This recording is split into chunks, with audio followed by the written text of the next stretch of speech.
Blessed are you, Adonai, our God, King of the universe, who gives the Torah of truth and the good news of salvation to his people Israel, and all the people through his Son, Yeshua, the Messiah, our Lord. Amen. Amen. Thank you. All right. Okay, so we were busy discussing amongst 1,500 million topics what seems like the book of Joshua. Okay? And for those on Wednesday nights, realize that we've got an interesting link that runs between Joshua and another book. Does anybody want to mention it? That's Revelation. Okay, we've got three books that sort of parallel on each other. I'm not going to go into it, but I want this planted in the back of your mind so that when we do highlight some things, if you have gone through the book of Revelations and other places, you will start to see interesting links about inheritance and taking God giving out his inheritance, his plan for his people. Alright? So we've got Joshua that parallels or links up with Revelations, and Revelations also links up with the book of Acts. Okay? Physical inheritance, spiritual kingdom dynamics, and physical and spiritual coming together. Okay? So when you look at this, we'll see similarities between them. If you're looking for them, you'll find them. So I'm hoping by just planting the seed, that one or two things that you might have read in Revelations will start to seem like, oh, okay, we can see that this is already had a foreshadow before. And those sort of cross-references will come through. Now what we like to do with every book is we try to unpack it slightly. So what we're going to do is, before we start, we're going to look at the different, just a breakup. Okay, now this is one that I found. From 1 verse 1 to 5 verse 12, you can put this section under entering Canaan.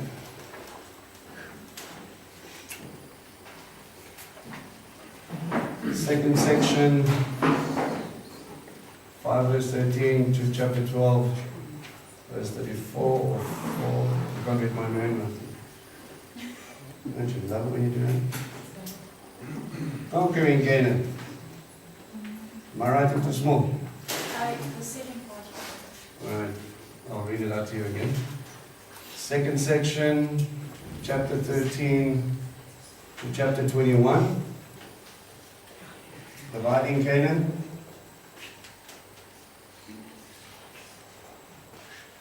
Okay, this here comes part of your legal document of inheritance. So which orders and which posts are there? Chapter 22 verse 1 to chapter 24 verse 27. This is all Joshua. Settling Canaan. And the last section you're going to have is chapter 24 verse 28 to 33. We have the burial of Joshua, Eleazar. Who's Eleazar? The high priest, and then it talks about sorting out the bones of Joseph. Right. So remember, the bones of Joseph had an interesting travel log up until this point. Sorry, man. What's that second column? 5 verse 12 to 12? 12:34. Okay. So 1 verse 1 to 5:12, 5:13 to 12 verse 34, chapter 13 to chapter 21, or including 21, 22 verse 1 to 24, chapter 24 verse 27, and chapter 24 verse 28 to chapter 33, end of the book. Alright? You guys, you'll see there are many different ways that people subdivide the book. I don't mind if you have something slightly different. It's just a way for you sort of to compartmentalize each part of the story into a section so that you can look back. And if we're busy talking about something in chapter 17, you know more or less that it's part of the division of Canaan, and we're going to talk about borders and inheritance. Okay? All right. is we have a base timeline. Does anybody have anything for more or less a timeline of when this is to take place? Okay, we're looking around the time of plus minus 1400 BC. Okay? In this, we sort of date the Exodus at about the time of 1446. And we get that cross dating from Chronicles and Kings and predating back to how long it took more or less when Caleb comes into the land in chapter 14, verse 7 and 10. Caleb talks about how long it took them to conquer the land. And we know when he came in, his timeline to the point of when he came in. So the actual conquering of Canaan took about plus minus 7 years. Okay, so using a whole bunch of different portions to try and formulate a timeline, that'll give you a base, more or less. Do we know who wrote the book of Joshua? Phineas Phineas. and Ferb. Phineas and Ferb. She understands Phineas and Ferb. All right, we have a few different things. We've got Joshua, we've got Eliezer, and probably Phineas. Okay? So it's probably added up in sections by 3 different guys, purely because there are sections we can sort of gauge a timeline with. He said, I did this X, Y, and Z, and other sections refer to him as the second or third person. We've got more or less a gauge on when the book was written. Some commentators will say it was written much later. The problem with that is we have Phoenician cities that were called, that were still states in, still part of the state of Sidon at the time, and that will give us a time period of what was going on more or less. And we find that if we cross-reference that, when that city was called at that time under that person's rule, then we will be able to look back at a more or less a timeline. Following me? Yes. Alright, so like when Whitfield still belongs to Botsburg, then all of a sudden it gets moved to another kingdom. We know that when it moved over to the kingdom, that happened approximately at this time. Okay, so when we reference it, we get to the place of, okay, we can look at it more or less around this time period. Okay, and obviously you'll have many different little references that you can look at that will cross-reference this thing. I don't want to get too much into that stuff. I'm going to mention it so that you guys can go into it. What's important about Joshua is Torah builds up to this point. This is not an add-on. We get to the place of Torah and we go, okay, the important stuff is finished. No. Torah got us to this point, and this is now God taking on His story, and He's going to establish His people in His land. And what He already promised in Torah, He's going to bring about. Right? This now brings us into a different section of writings. We spoke about Torah, the first 5 books.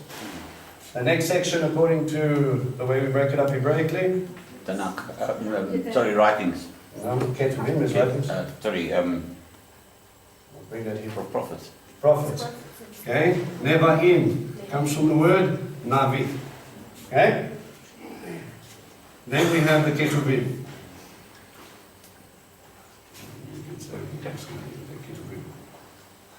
Alright? Nevi'im, Ketuvim. Alright? So this is the book of the prophets. Okay, we're starting into the section where Joshua, and we kind of don't really put Joshua as a prophetic person, right? We kind of look at him like Moses is a prophet, Joshua is a general. But it's funny when sometimes we have conversations with him and the divine, him and God, and then he comes up and he says, God says this is what's going to happen in 3 days' time, and we're going to move and we're going to do this and we're going to do it that way. He's declaring God's work as well, right? It's just subdivided slightly different because of the break where we see Moses, a great prophet of God, handing over the torch to the next generation.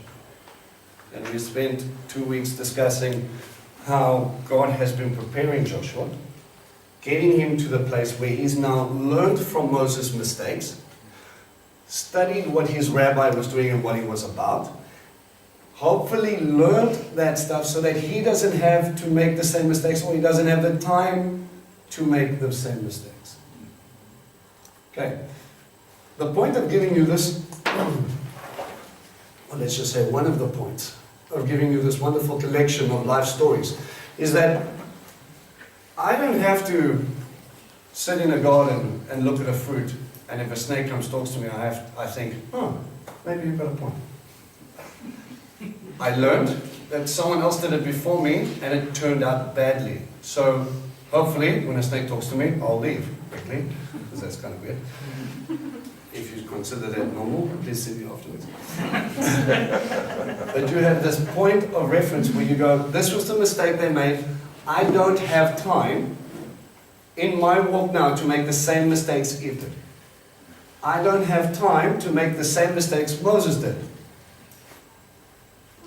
I learned from their mistakes so that I can grow and I can go, this is what they did wrong, this is what they did to fix it, this is what God had to do to fix it, and this is what I'm going to do to implement that in my life.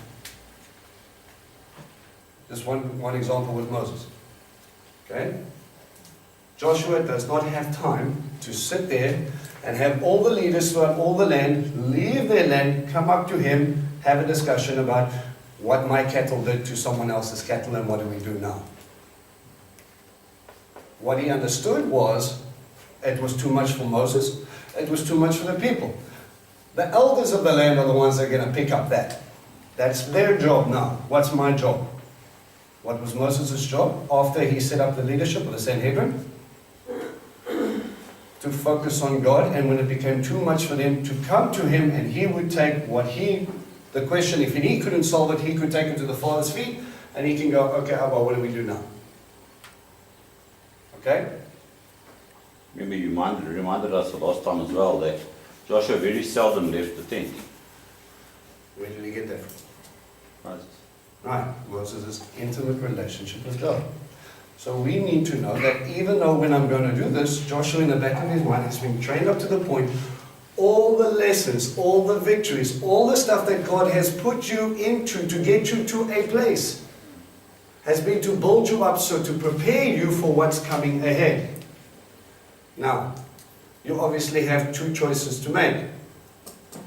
You can either go around the mountain and spend 40 years in the desert, or you can say, this is big and scary, but let's roll anyway. We will not make the same mistakes as what the 12 spies did. Right? 10, bad report, 2, good report. Hopefully, we've been through the little mistake process. We've learned from the grumblings in the wilderness. When you go through hard time, does grumbling help? No. So please don't. And then look for God, learn from Him, and walk into your inheritance proudly, boldly, knowing that He's with you, taking you to the next step because He's got an inheritance that He wants to give you.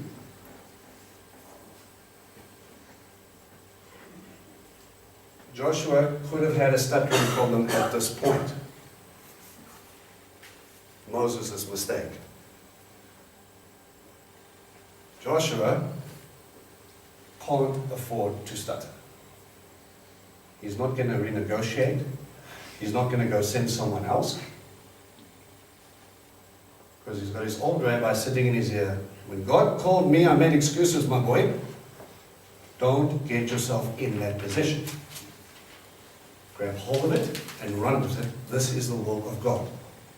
And with bringing us all the way back to Queen Esther, maybe you were born for such a time as this. Everything that He's instilled in your life has not been coincidence. It's all been preparation. Moses did not understand why he was raised as a prince. Later he did. Moses did not understand why he needed to be a shepherd. Later he did. Sometimes you go through stuff now where you don't understand why you're going through it. But later you will. It's all building block on building block on building block. This is the next step of God's story. I've gotten you thus far. Now I've got a ways to walk still because I haven't finished what I promised Abraham. This is only the beginning. I want to take us to. And there's always this point where Abba holds out his hand. It just blows my mind. I spoke to you guys about being the God of Abraham, and then somewhere Isaac meets with God and he says, now he's my God. It's not just the God of Abraham anymore, now he's the God of Abraham and Yitzhak. And then Yaakov comes in, it's my father and my grandfather's God. But if you do this, then you will be my God. Then he became the God of Abraham, Yitzhak, and Yaakov. God is looking for a partnership. He's looking for someone to walk with him. He can take the promised land, he can cast them out. He doesn't need you to take the promised land. But he wants you to dwell in it when he does. He wants to establish you there because he's got a plan for you. And his plan is not just for you, but for the entire world. His perception is so much bigger than ours. It's not all about you. I just don't understand why Abba's doing this and I don't like it, blah, blah, blah, blah, blah. But there's someone out there praying tears, asking God for truth. And how do you know it's not what you're going through to get you to the point where your testimony becomes so heartfelt, so personal, so strong, and so true, that I'm able to look into that person and I'll say, let me tell you what God did for me. You become an answer to prayer. You become a God sent. So listen to me carefully. You don't get to compromise and be a God sent. You don't stay in the wilderness if you compromise. There is no time. The investment is clear. The call is clear. The choice is yours.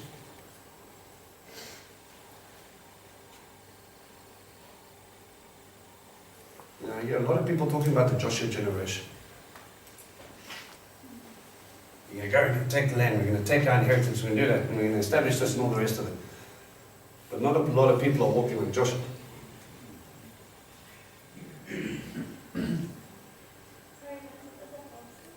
Not a lot of people are walking like Joshua. Why?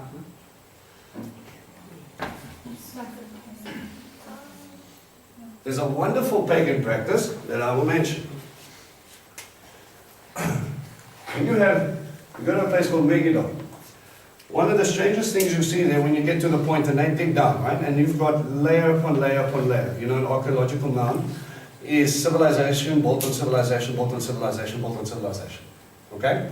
So if you have a well-fortified hill, and you conquer the city and you go, that was really good, but the fortification sucks. So what I do is I rebuild the city on top of it and I expand or I strengthen my fortification.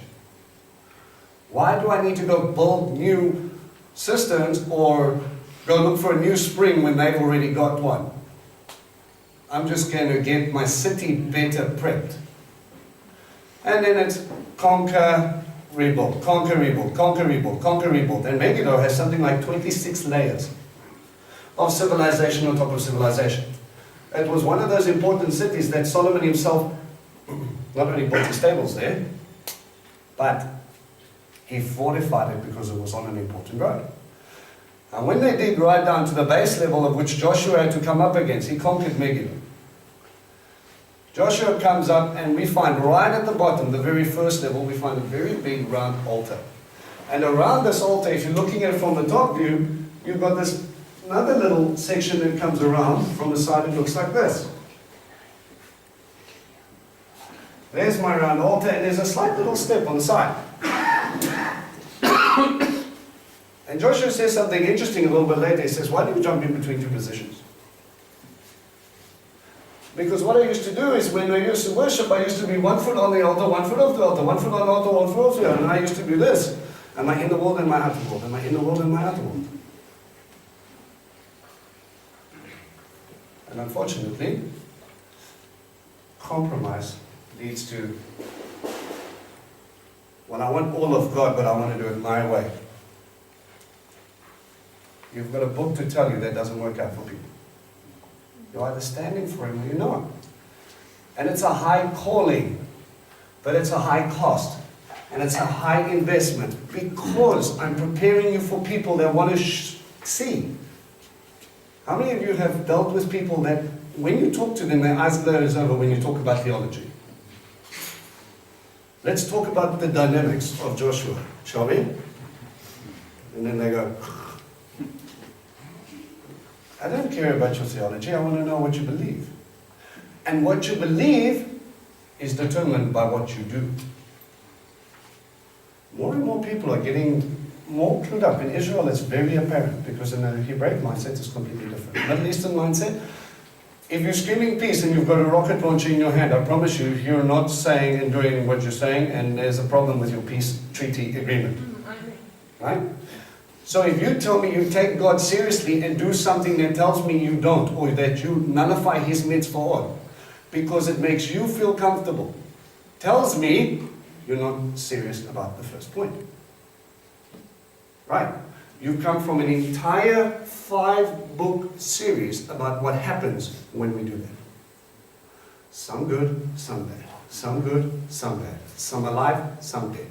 Your choice. Joshua does not have the luxury when facing his enemy and stepping out into battle to say, I don't know if I really want this. Maybe if we don't do it today and we'll do it tomorrow. And we get stuck in a cycle of compromise, and then compromise leads us down a road that we don't get back to because it actually starts to soil in testimony. Is everybody with me? Alright, let's try to get into the narrative. Sorry, is that a pagan altar that they dug up there? Because the altar wasn't supposed to be round. Right, like I It had said, steps, yeah. it was a Canaanite altar. Yeah. Right. Joshua 1 verse 1.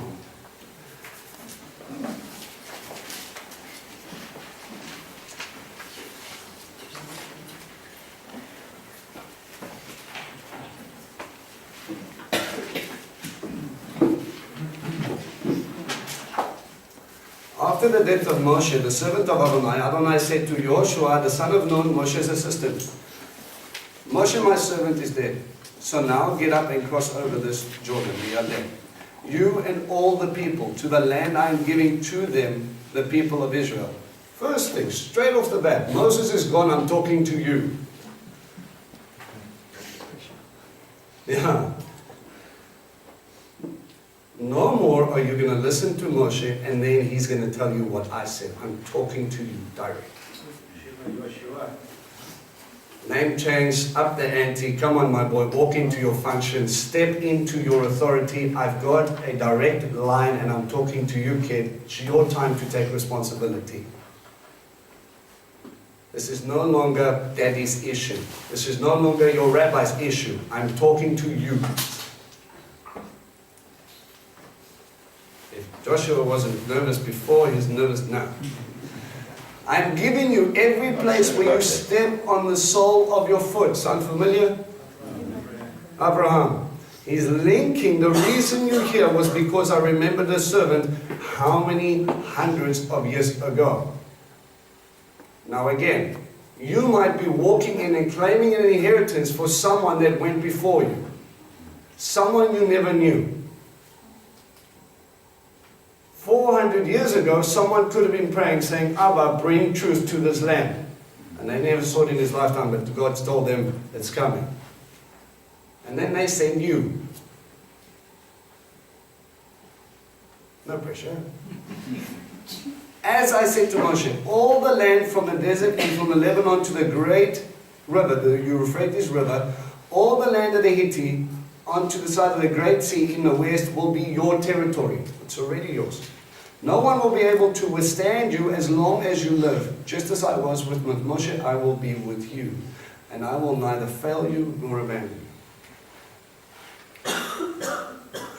Have any of you received a promise from God? And then, you know, one of those verses they just say, Daddy's here. And 2 or 3 days later, you hit your first speed bump and you start to question whether he's here or not. Yes.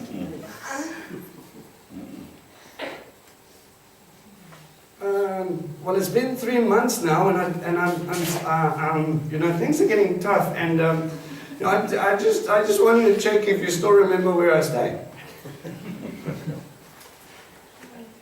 And Where's Rabbi? we've got this process in our mind. We start to doubt. And remember, I told you, this is not doubting that God can, it's doubting that He wants to. You're doubting God's love. What was the mistake in the desert? Is He with us or not? I don't know. Something about the big glowing pillar of fire might have given it away. Today you will know. Everybody, it comes down to the point. God's heart is always, I'm here. Think about this for a second.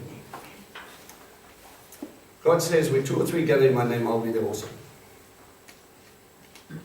How many of you consider or acknowledge the fact that God is in your home just because 2 believers are there? How many of you consider the fact that that means He's permanently with you in your house?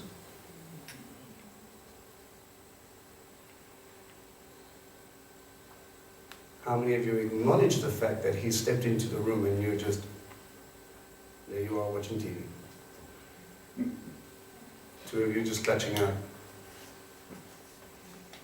And God says, well, I'm here. Let's not even get into the Holy Spirit thing. That is there anyway. In you, with you, the entire time. Every decision you make, He's witness. How many of you cringe at the thought? All I'm saying is check your halakha. If that pricks something in you, don't go, oh, that's amazing, and you go, That probably means you know you're doing something wrong.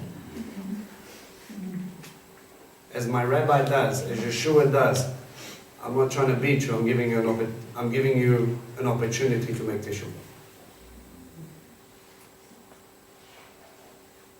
Right? I am with you as long as you live. Gives Joshua comfort. Just as I was with Moshe, so I will be with you. I will neither fail you nor abandon you. Be strong, be bold. Chazak amat.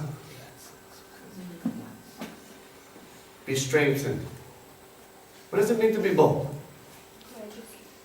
What does that mean to you? Should Steve just go straight in where he's telling you to go, irrespective of how you feel about it? Bold in your faith. Be bold in your faith, but what does that look like? You guys have been around long enough to know that God will not tell you, say, be bold, go to work. It's when you have to step out of your comfort zone that you need almost that encouragement or that support. So it's His way of saying, it's okay, you can be bold, I'm right here, I know you doing whatever you do or want to do or wouldn't have thought of it. And what is the purpose of being bold? You're facing the Lord. To glorify Him. This is it. You've got battles that you're going to face, but ultimately it's about giving Him glory. So if He puts you in front of Goliath and He says, be bold, He's not telling you, be strong, we'll see how this works out, put up a good fight, boy, and I'll pat you down afterwards. What made David bold was the fact he was knowing he wasn't stepping in there against this giant, this mercenary by himself. He was stepping in there, holding Daddy's hand, and he's going, you might not understand this yet, but there's someone standing next to me that makes you look little. You might not understand this yet. No one's told you about my God. Let me tell you a little bit about them. You know, he gives Saul this wonderful testimony. He says, the God who delivered me from lion and bear will deliver me from that guy. So if God's with me, as He was then, He immediately equates to past victories. The circumstances have changed. I'm not facing a lion and bear, although they're probably stronger, bigger and meaner than Goliath. But this one has armor that they didn't have.